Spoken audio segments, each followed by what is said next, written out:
this is our Joshua moment. God is calling us to fight for the future, to make decisions today that will secure blessings for tomorrow. And this is the reason why I have to emphasize and enforce our culture, because I'd rather correct you now or hold you accountable now instead of risking the lives of future generations later.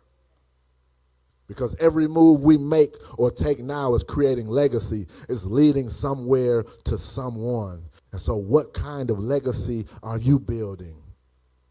When your children and grandchildren look back at your life, will they see someone who walked by faith? Will they see someone who invested in the kingdom? Will they see someone who prioritized God's vision over their own comfort? Or will they see someone who played it safe, who settled for less, and who left the next generation unprepared and unequipped for the future? Which one will you be?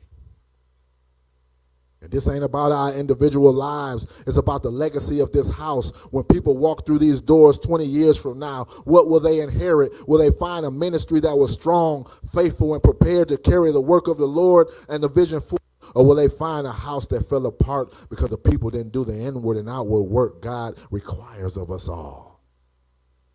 See, the decisions we make today, how we give, how we serve, how we love will determine the future of this ministry and the lives of people that we impact in the future.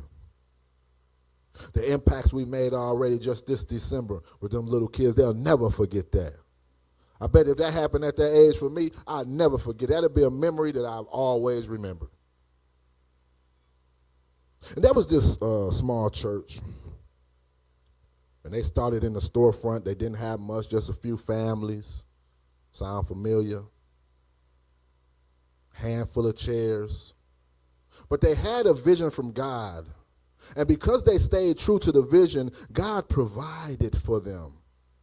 And this small church family was faithful. They gave sacrificially. They served with excellence. They loved one another deeply. They didn't get in their feelings at the first sign of disappointment or unmet expectations from man. They didn't throw people away or leave at the sign of imperfection. They didn't take accountability as an attack. Everyone played their part. Sometimes it was bigger or smaller depending on the need and the guidance of God. And do you know what happened? Over the years, that little storefront ministry grew.